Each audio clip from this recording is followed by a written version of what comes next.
Então, nós estamos em mais uma sala de aula, nossa CEAPED, sala especial de estudos avançados da Palavra de Deus. Eu queria que você que está assistindo esse vídeo, por gentileza, se você puder se inscrever no nosso canal, você é muito bem-vindo. Então, você dá um clique aqui no lado direito, na parte inferior, é só você dar um play ali e você passa a ser inscrito. Então, você é bem-vindo, meu querido irmão, meu querido amigo, que está nos assistindo, vai participar dessa aula. Nossa aula é ao vivo, ela é uma aula na íntegra, não tem corte, então a palavra aqui é sem corte. Então, você que está nos assistindo, você que vai participar dessa videoaula, você que vai assistir essa videoaula depois, que Deus te abençoe e que você tenha um bom proveito em nome de Jesus. Então, vamos prosseguir então. Nós estamos na nossa 63ª CEAPED, são 63 lições. Glórias ao Espírito Santo. Esse mês vai ser o mês de glórias ao Espírito Santo. Cada mês a gente glorifica uma pessoa. Esse mês de março vai ser glórias ao Espírito Santo. Nosso texto do áudio de hoje está em Lucas, capítulo 10, versículo 29 ao 37. Ele, porém, querendo justificar a si mesmo, disse a Jesus: quem é o meu próximo? Respondendo, Jesus disse: descia um homem de Jerusalém para Jericó e caiu nas mãos dos salteadores, os quais os despojaram, espancando, se retiraram, deixando-o meio morto. E ocasionalmente descia pelos mesmos caminhos certo sacerdote, e vendo-o passou de largo. E de igual modo também um levita, chegando àquele lugar, vendo-o, passou de largo.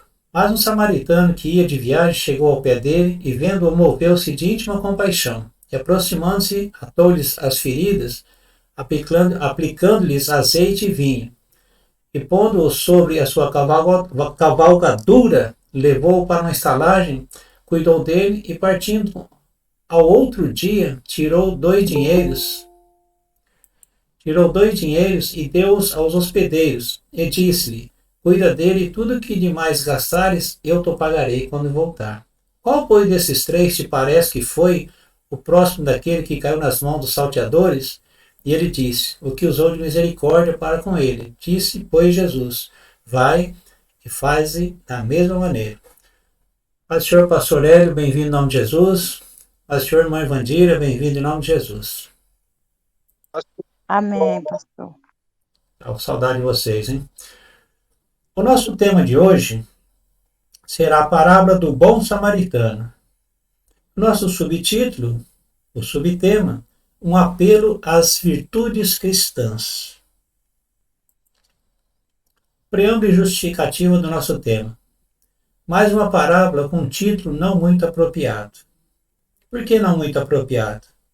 Porque a pessoa que colocou o título nessa parábola, porque o original não tem título, ele achou por bem de colocar o bom samaritano e ficou. Mas então, ele não é o protagonista da palavra, mas o exemplo maior da prática do verdadeiro amor. Se soubessem que o homem ferido fosse um judeu, a parábola tomaria um outro curso diferente. A intenção da parábola é o exercício do amor e da misericórdia para com o nosso próximo. Muitos de nós estamos longe de sermos considerados como um bom samaritano.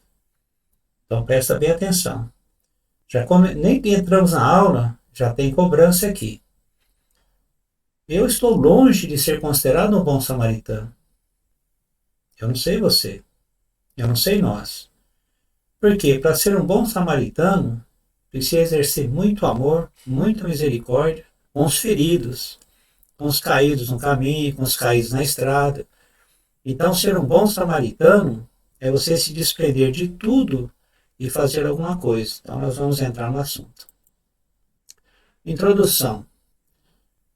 O grande evangelista Moody, ele dizia que essa parábola é uma nítida história da redenção da humanidade mediante o Filho de Deus.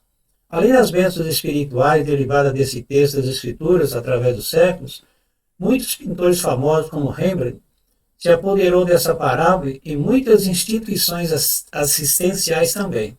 Não me desculpe, eu estou com a língua meio travando aqui.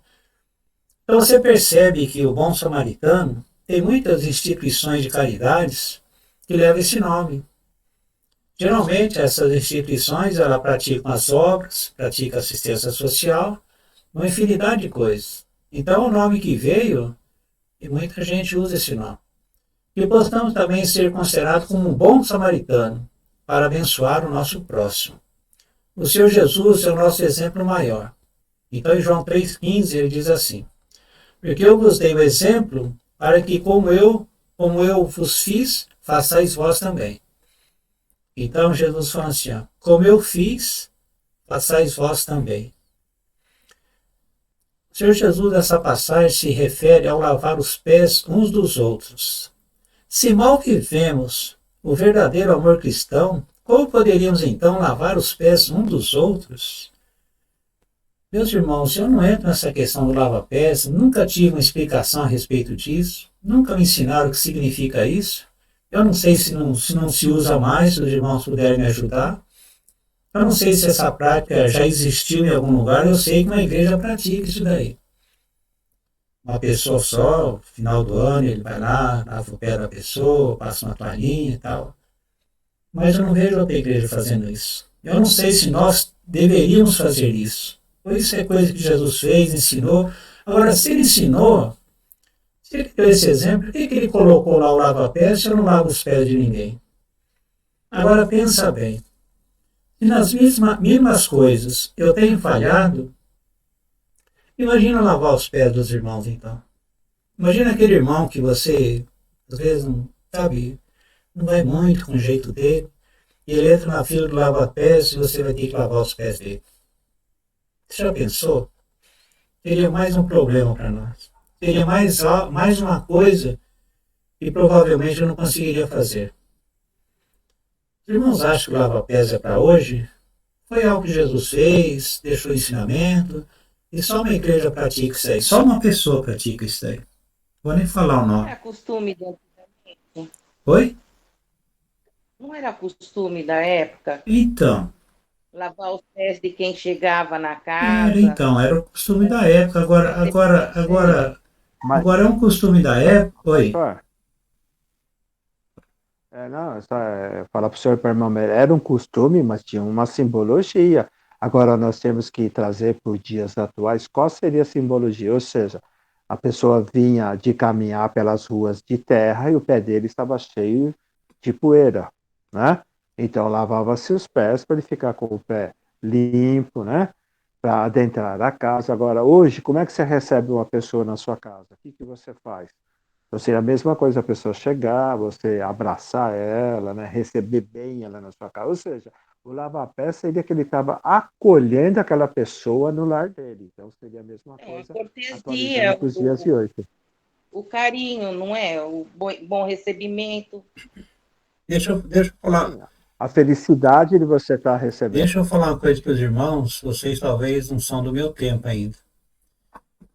Eu nasci no Paraná e meu pai chegava da roça, Maria, coloca a bacia com água aí, Maria. Meu pai, eu não lembro se ele não tomava banho.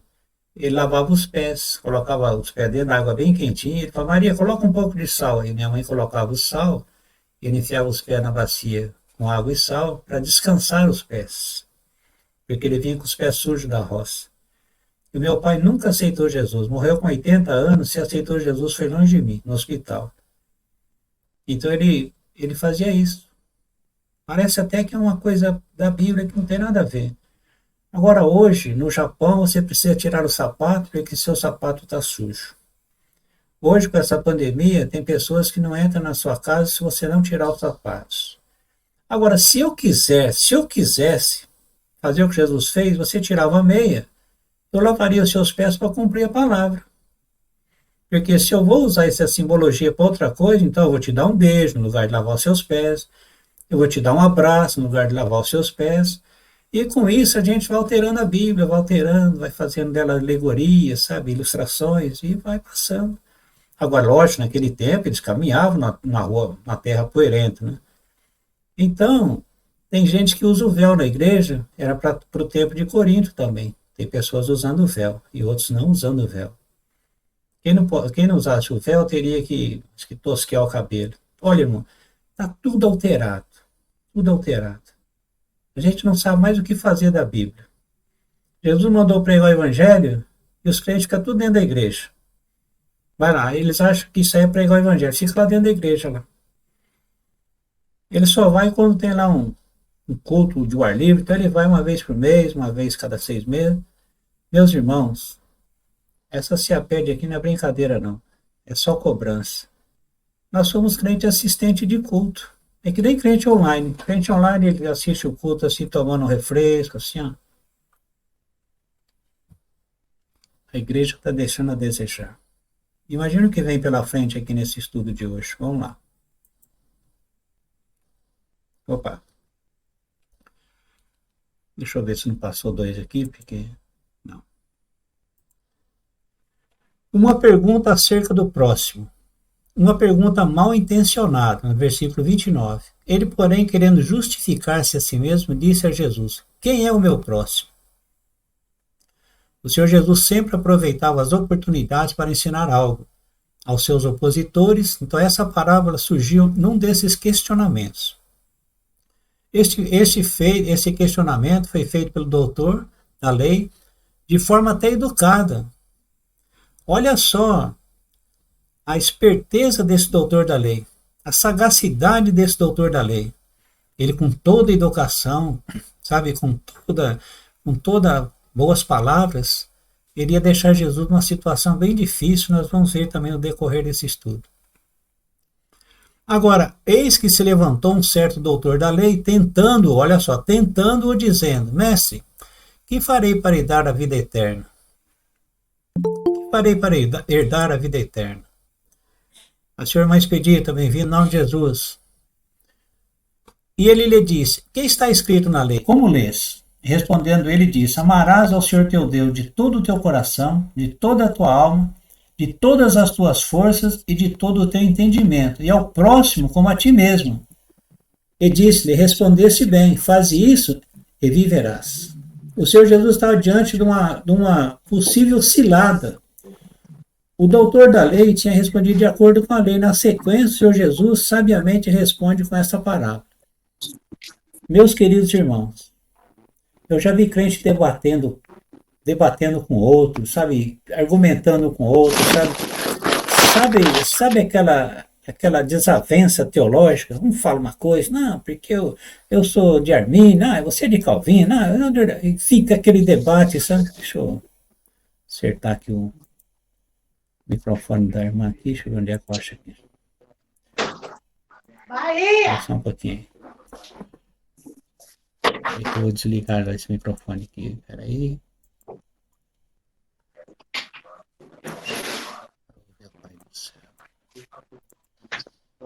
Irmã Expedita, desliga o seu microfone, por favor. Pronto. Desculpa, tá? Eu já resolvi aqui. Muito bem. Microfone com barulho, mas já resolvemos. Então, olha só. Crentes se debatendo inutilmente.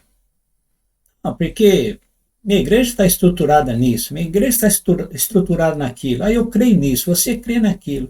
Sabe, fica aquele debate inútil, as pessoas ficam perto e não aprendem nada. O Senhor Jesus passa na mesma situação. O doutor da lei, tentando, sabe, colocar ele numa cilada, Jesus sofreu uma tentação desse doutor da lei. Esse doutor da lei era tão inteligente que ele fala tudo isso, ó. Do versículo 25 ao 26, é ele que está falando. Aí Jesus, educadamente, vai argumentar com ele. Agora, você está preparado para receber um doutor da lei para te fazer um questionamento? Porque, irmãos, nós somos cristãos muito nervosos, irmãos.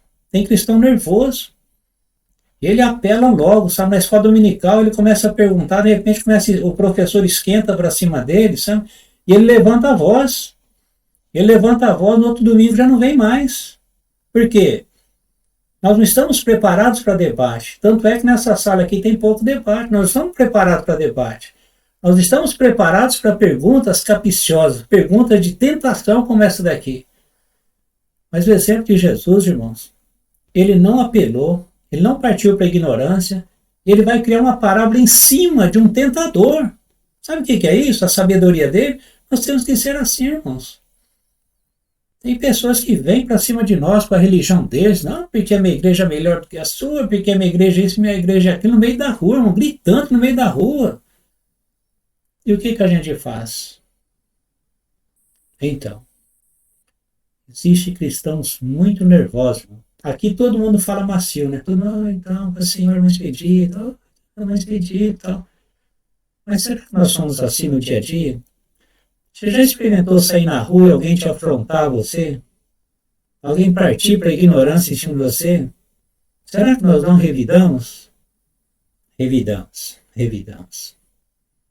E eu estou falando aqui revidamos no plural, porque nós aqui da sala não somos assim, mas fora dessa sala está cheio de irmão que revida. Parte para a ignorância mesmo. Cristão nervoso, irmãos. Ele vive a graça e vive também o seu estresse do dia a dia. Se fosse um de nós, às vezes ao sermos questionados ou confrontados, deixamos transparecer um ar de superioridade de acordo com as nossas respostas, ou seja, somos poucos tolerantes com as afrontas que recebemos, ou seja, partimos para o revide, sem perceber que estamos agindo errado.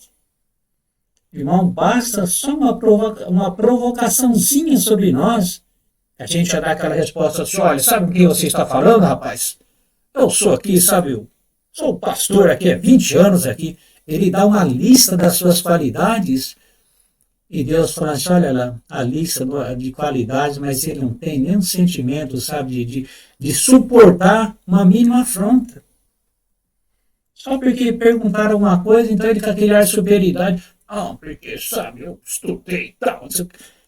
Meu Jesus amado, a gente vê muitos irmãos fariseus por aí, muitos doutor da lei por aí, tentando a gente partindo para o revire. E as nossas respostas são respostas assim, sabe, agressivas. Não, porque, sabe, eu creio no Evangelho há 30 anos.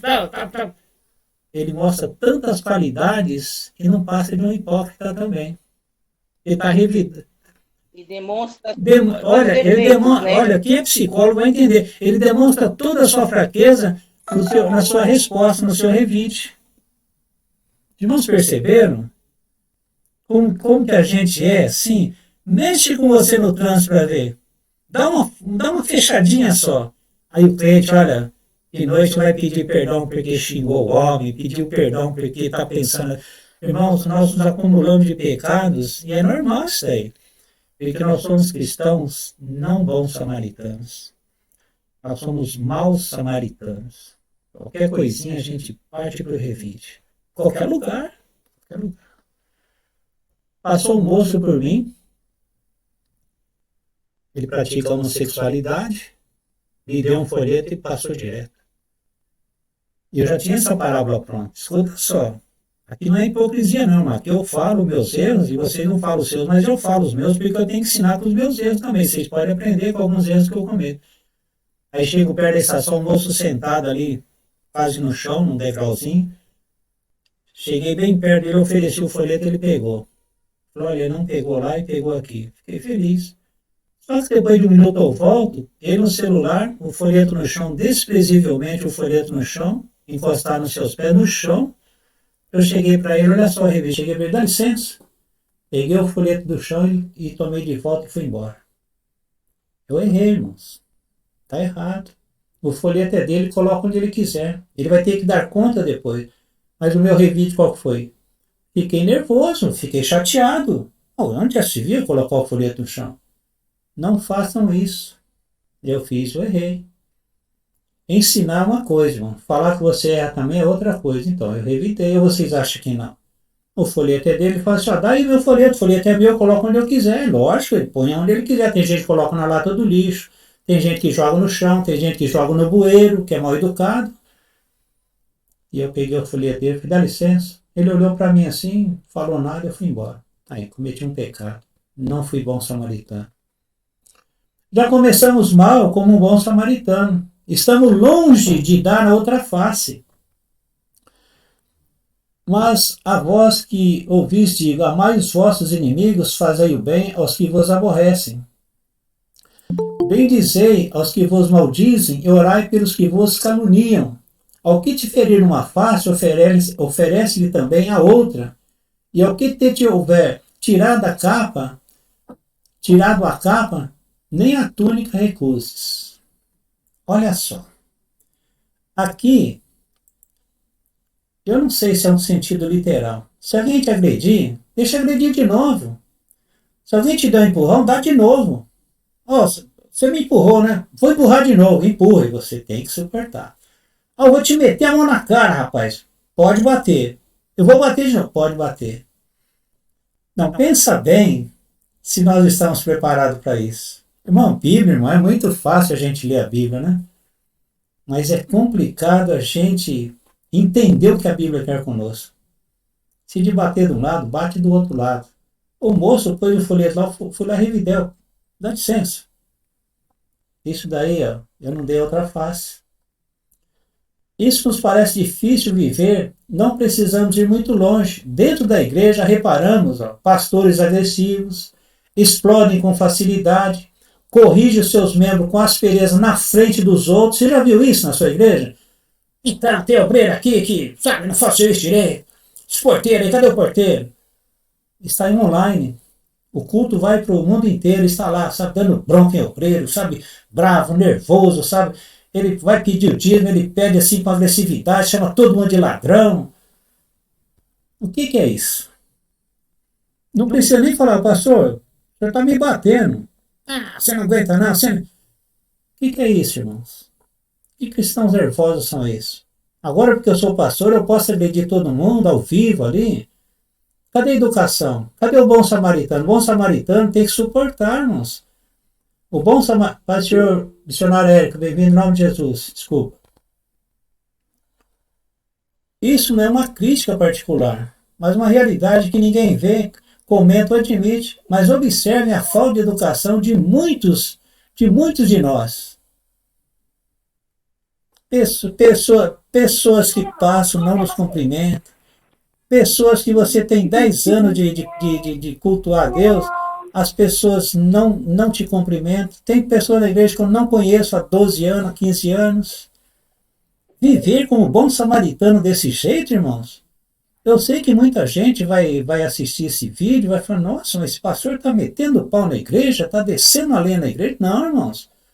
Aqui nós temos que aprender a fazer o correto. Eu não estou dizendo que todas as igrejas são assim. Claro que não. A sua igreja, de quem está me assistindo, é diferente da minha. É diferente da nossa. Mas eu conheço muitos ministérios, irmão. Então, tem muitas situações difíceis que a gente passa por isso. A resposta do Senhor Jesus. Um dos requisitos de um bom samaritano é ser muito educado, como Jesus foi com o doutor da lei. Muito educado. O Senhor Jesus, como sempre, nunca perdia a oportunidade para evangelizar. Mais uma vez, sua resposta ao doutor da lei veio em forma de parábolas, alcançando todos os presentes. A aplicação do ensino foi essencialmente prático, no versículo 36. Ele diz assim, qual, pois, desses três te parece que foi o próximo daquele que caiu nas mãos dos salteadores? Porque o doutor da lei foi pego na malha da sua própria pergunta. E ele disse, o que usou de misericórdia para com ele? Disse, pois, Jesus, vai e faz o mesmo. Não é bom a gente ser educado, irmãos? Não é bom quando a pessoa te faz uma pergunta e você responder com sabedoria, porque se tiver alguém te ouvindo, aquela pessoa vai aprender com a sua resposta. Aquela pessoa vai aprender com aquela pergunta maliciosa que te fizeram, desculpa. E você se saiu bem porque você não revidou. Jesus fazia isso. Quantos opositores ele teve? E ele sempre dava a resposta nos ensinando alguma coisa. Agora eu pergunto para nós somos assim? Nós somos bons samaritanos, educadinhos mesmo, de não revidar? Vai evangelizar na rua para você ver. Pessoas xingam você, falam mal de você. Que evangelho de coisa nenhuma, que palavra de Deus que nada. Aí você fala, você vai se converter, rapaz. Não é bom samaritano. Que Deus tenha misericórdia de mim, irmãos. O que eu sofro aqui, sabe, com as exortações que nós temos que passar para os irmãos, mas eu tenho que viver também. cada dia tem que melhorar, porque olha, nós estamos sendo lapidados aqui. O céu é para todo mundo, mas nem todo mundo talvez seja digno do céu. Uma ilustração acerca do próximo. Pastor Natan, bem-vindo em nome de Jesus. Uma ilustração acerca do próximo. Pode ser, meu professor. Um homem assaltado na estrada. Versículo 30. Respondendo Jesus, disse: Descia um homem de Jerusalém para Jericó e caiu na mão dos salteadores, os quais o despojaram, espancando-o, se retiraram, deixando-o meio morto. Já viu meio morto? Está quase morto, já está na metade. Daqui mais metade do meio ele já vai embora. Então ele estava meio morto, morre e não morre. Não sabemos nada sobre a pessoa assaltada. Também não é importante esse detalhe, senão Jesus tinha acrescentado. Aí vai o pregador e fala assim, não, aquele homem ali, ele era da Síria, aquele homem ele era judeu. Não, não importa o detalhe. Não adianta tentar descobrir porque não tem. O homem estava só quando foi abordado naquela região. Haviam assaltantes cruéis, além de roubá-lo, quase o mataram, deixando-o jogado na estrada. Esses dois tipos de assaltos, o humano e o espiritual. Então, existem esses dois tipos de assalto. Assalto humano, aquele que a pessoa te agride, o assalto espiritual.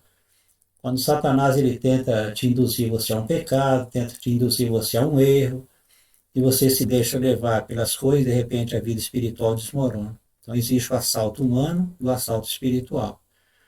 Jesus comenta sobre o ladrão no campo espiritual. João capítulo 10, versículo 10 diz: O ladrão não vem senão a roubar, matar e destruir. Eu vim para que tenham vida e tenham com abundância. Jesus aqui não está fazendo um paralelo do ladrão que vem roubar a minha casa, me matar e me destruir. Está falando do inimigo aqui. Porque tudo isso o ladrão faz.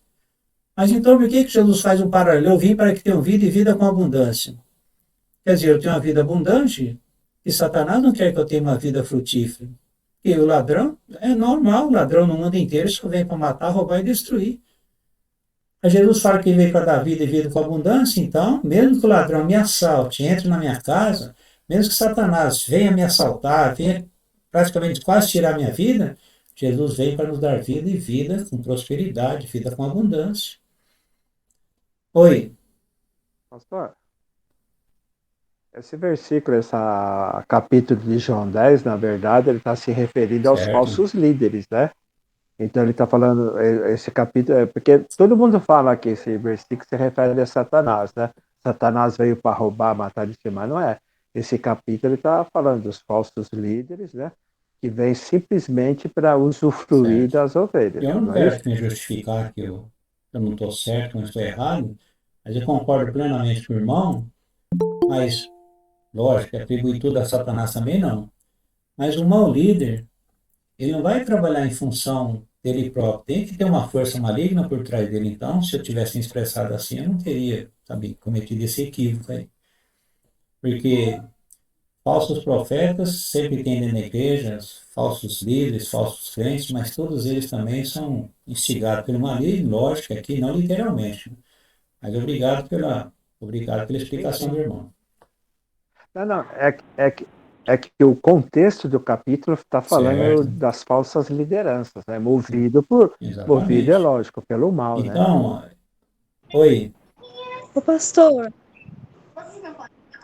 a paz de Jesus, pastor Expedita, passeio para todos, amém?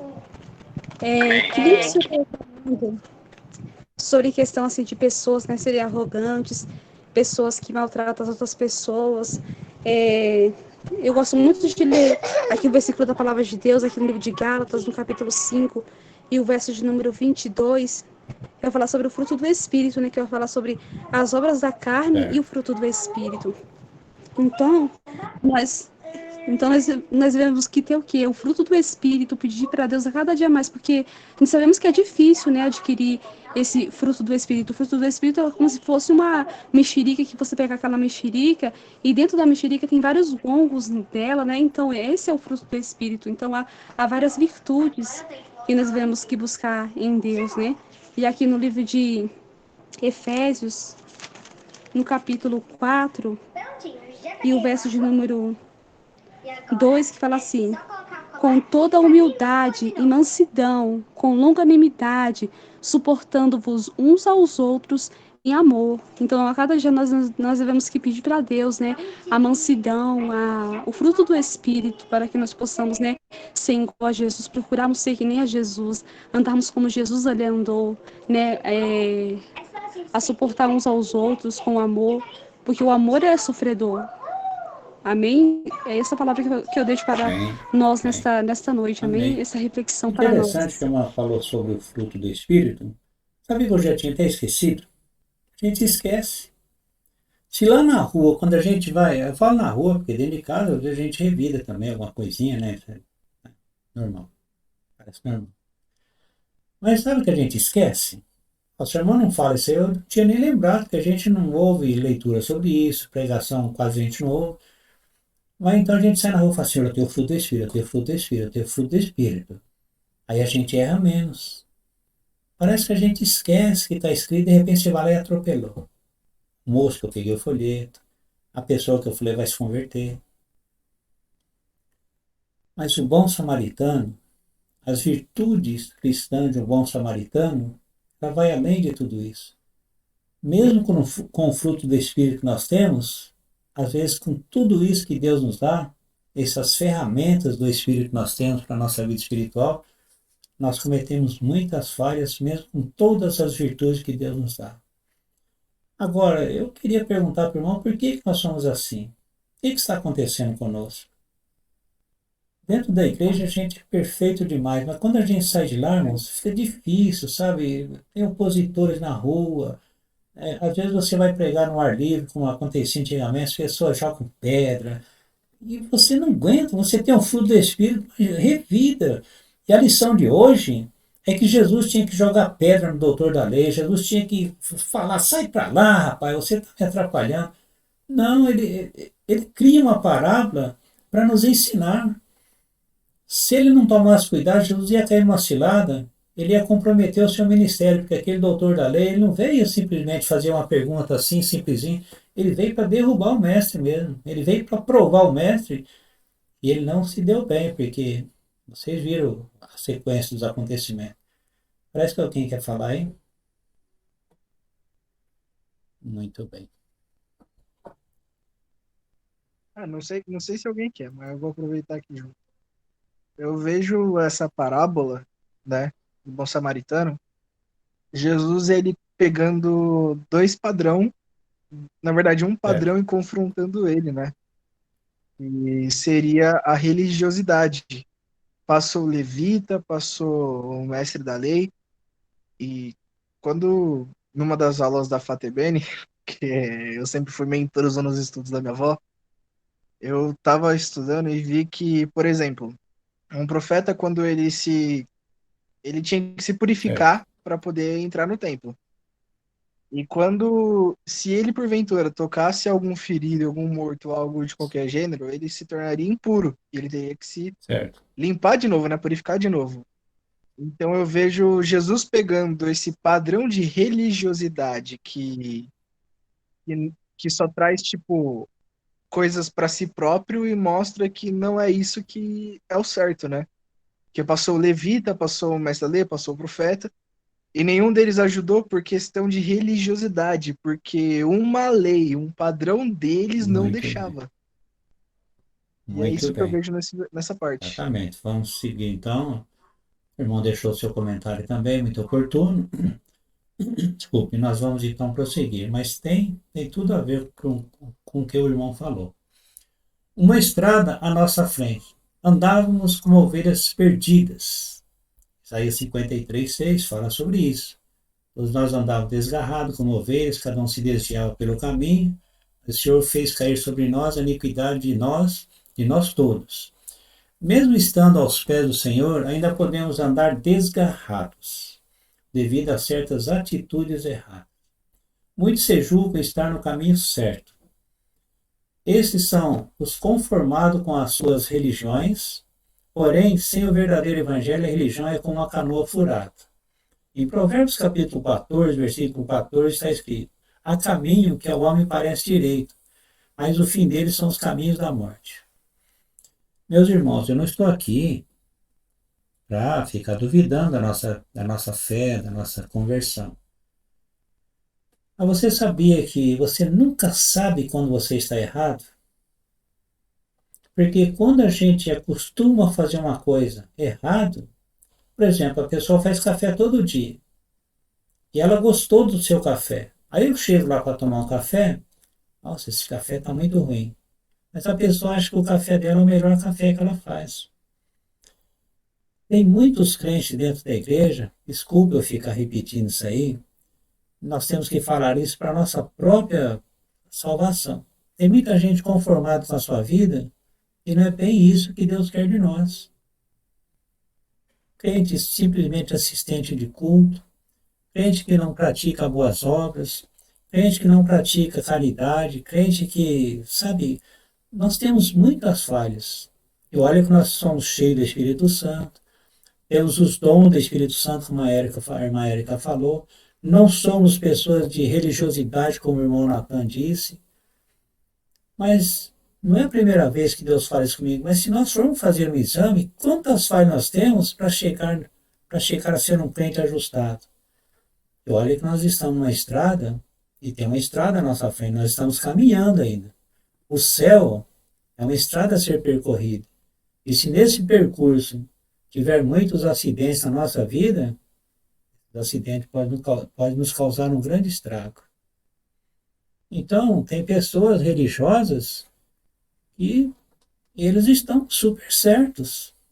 Mas se você tira a religião dele, ele fica vazio. Ele está preso à sua religião. E a religião, como eu sempre digo, é uma canoa furada. Sabe o que é uma canoa furada? Você tampa o buraquinho ali, mas como que você vai tampar o buraquinho e remar ao mesmo tempo? Como que você vai colocar ali um negócio para tampar o buraco se você precisa remar nesse barco? Ele vai encher de água e você vai afundar com religião e tudo. Nós temos que fazer uma revisão introspectiva na nossa vida sempre e vermos como que nós estamos. De bons samaritanos, tem muitas igrejas que deixam a desejar. Eu também. Você acha que eu sou um bom samaritano? Eu falho mais do que acerto.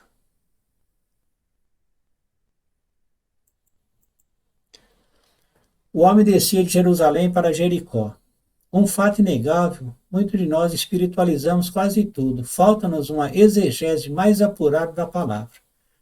Olha, todo mundo vai tomar essa palavra e vai espiritualizar ela.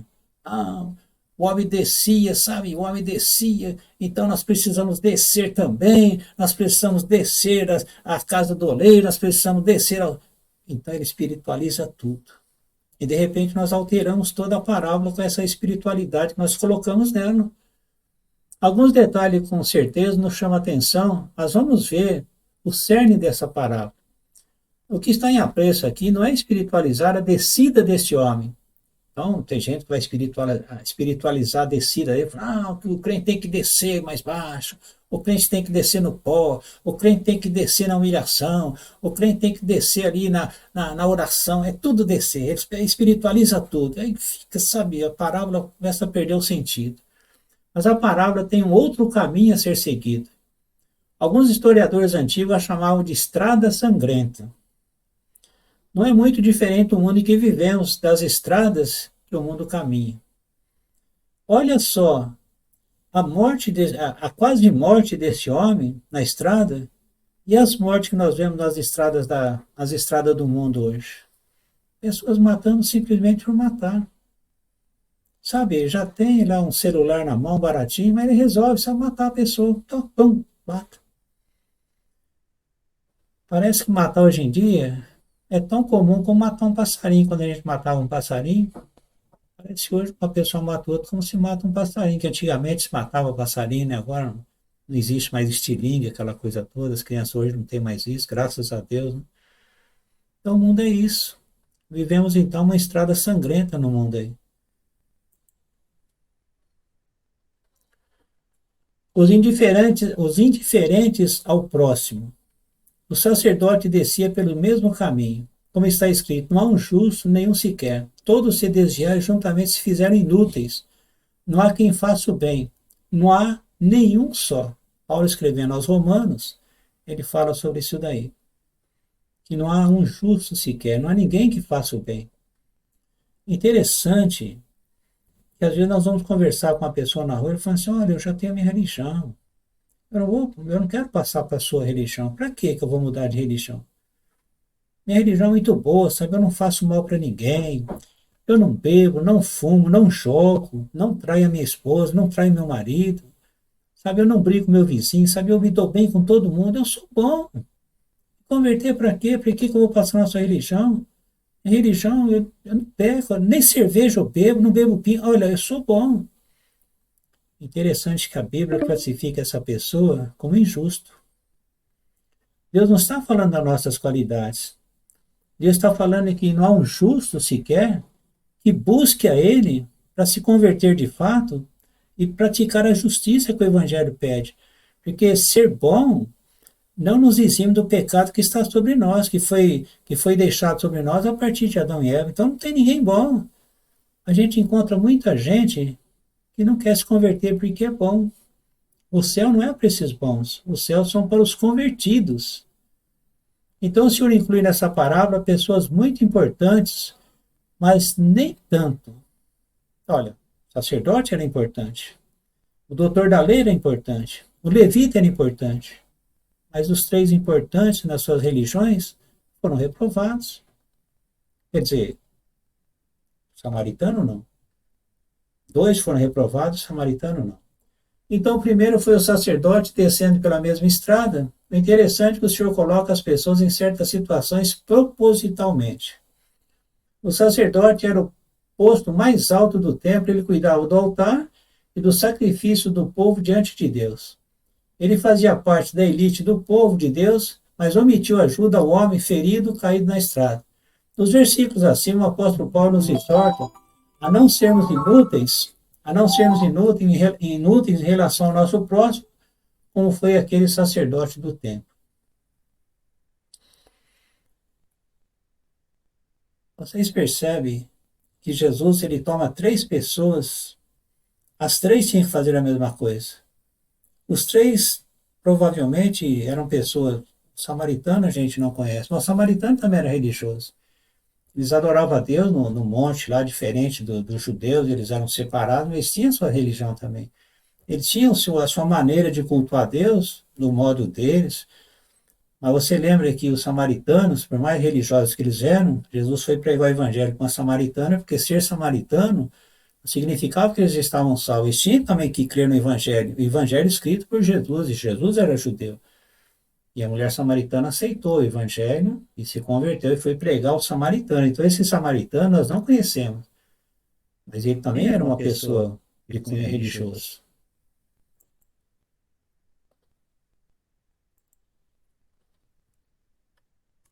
Vou acertar aqui. Empurrando o problema para o outro. Nós temos 8 minutos, os irmãos não falaram aqui, não sei se você vai querer falar na outra aula. Nós temos 8 minutos para encerrar essa sala aqui. Eu vou até tirar aqui essa bandeira. Tirei.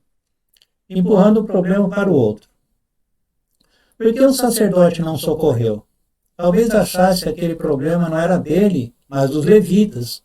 Ou podia achar que se contaminaria por tocar em um morto. Então, ele pensava assim, conforme o Nathan disse, que ele adiantou aqui, eu não quis falar nada. Ele não quis tocar naquele moço, porque ele falou assim, olha, essa pessoa é imunda, se eu tocar no cadáver eu vou me contaminar. Estou de lá. Talvez a situação parecida surja à nossa frente, o medo da contaminação com a atual situação que vivemos é inegável. Você sai na rua e uma pessoa fala assim, me dá um abraço. Hoje, você dá um abraço tranquilo, sossegado. Você dá um abraço e fica com a consciência pesada. Meu Deus do céu, estou contaminado. E agora, o que eu faço? Abracei aquela pessoa. Né? Será que ele é vacinado? Será que ele não está contaminado? Então, às vezes, nós vamos negar muitos abraços por causa desse medo. Mas você não está caminhando para a sua salvação eterna? Você tem medo de morrer? Você tem medo de se contaminar? O sacerdote não quis se contaminar por causa da sua lei, por causa da sua religião. Mas o moço me abordou na rua. Eu falei, dá um abraço aqui. Ele falou, pois não. Aquele moço me deu um aperto, irmão, me dá um abraço e chegou até a doer minhas costas. Eu acho que eu gostei. Eu fui, dá outro abraço aqui. Ele até chegou a encostar o rosto no meu assim. Deu um abraço. Já faz uma semana. Então não fui contaminado. Porque ele falou para mim assim, você tem medo de morrer? Eu falei, não. Quer dizer, a gente não tem medo, mas a gente não quer morrer tão cedo. Eu abracei 2 vezes. Então, às vezes, a gente perde a oportunidade de mostrar que você é cristão por causa de medo. No começo, então, não se pegava nem na mão, lembra aquele soquinho assim? Agora estão pegando na mão. E o problema continua do mesmo jeito, está morrendo gente do mesmo jeito. Então, as coisas vão mudando, a gente não percebe. E ser bom samaritano, tem hora que você tem que abraçar. Conversando com uma pessoa muito ilustre da nossa igreja, ele falou que saiu para evangelizar um mendigo, todo sujo, estendeu a mão para ele e falou assim, olha, pastor, eu peguei na mão daquele homem, eu fiquei assim, sabe, pegou na mão do homem todo sujo, aquelas pessoas que não tomam banho, pegou na mão dele nessa época aqui, há um mês atrás. Ser bom samaritano, irmão, às vezes você tem que abraçar, tem que pegar na mão suja, tem que abraçar uma pessoa cheia de piolhos, não é fácil. Agora, ser samaritano, abraçar o irmão assim com perfume, sabe, do Boticário, da Natura, sabe? Aí é fácil, tudo limpinho, arrumadinho. Mas esse homem caído na estrada, ele não estava perfumado, eu não sei o problema que ele tinha, mas 2 passou de largo. Nem sempre a nossa fé se apresenta nessas horas. Nessas horas de socorrer um ferido. Às vezes o medo neutraliza a nossa fé. Às vezes aquele medo, sabe, nós ficamos assim numa situação difícil. Por isso é muito oportuno uma pergunta. O que estamos fazendo com os que estão à morte na estrada da morte? O que nós estamos fazendo? Sabe, os que estão à morte na estrada da morte, porque, olha, sem o Evangelho, estão caminhando para a morte. Será que nós estamos caminhando numa estrada procurando esses mortos aí pelo caminho? Aí um dia um religioso, uma certa religião, fala, sim, eu não entendo vocês. Como que vocês vão pregar para um morto se ele já está morto? Olha, um cristão falar isso, dói o coração. Ainda ele disse para mim assim, mas um morto não ouve, como é que você vai pregar para um morto? Meu Deus do céu. Esse homem precisa se converter, porque nem tem o Evangelho. Ele falou, um morto não pode ouvir, então vocês estão perdendo o seu tempo, ficar pregando aí na rua aí. Não adianta. É terrível. A falta de ensinamento teológico deixa as pessoas assim. Pessoas não estudam, não conhecem a Bíblia, então não sabem o que Deus quer com eles. A palavra diz, livre os que estão destinados à morte, e salvos os que são levados para a matança, se os puderes retirar. É um compromisso nosso. Olha que nem o Evangelho que está falando, hein? É Salomão que está escrevendo aqui. Nós temos que livrar os que estão destinados à morte e salvar os que são levados para a matança, se os puderem retirar. Aqui só pode ser a pregação do Evangelho para aqueles que estão perecendo. De certo modo, Deus não precisa de nós, mas precisamos que Deus precise de nós. Lembra que Pedro falou assim que se os anjos quisessem, ele evangelizava o mundo em 30 segundos, em 1 segundo, em milhares de segundos. Se Deus soltasse todos os anjos aqui, olha, todo mundo já estava evangelizado. Então Deus não precisa de nós na essência do ser Deus, mas nós precisamos que Deus precise de nós, porque Deus precisa de nós sim. Tem gente que fala, não, Deus precisa de nós. Precisa sim. Ele nos deixou uma incumbência, uma tarefa para nós realizarmos. Então nós precisamos realizar essa obra porque ele deixou. Então nós precisamos dele assim, porque ele precisa de nós para fazer aquilo que ele nos mandou. Então nós precisamos fazer. Uma pergunta, meus irmãos. Tem 2 minutos para a gente encerrar. Então vamos fazer o seguinte. Eu vou encerrar essa primeira aula. Daqui a pouco nós entramos na segunda e nós continuamos. Então os irmãos que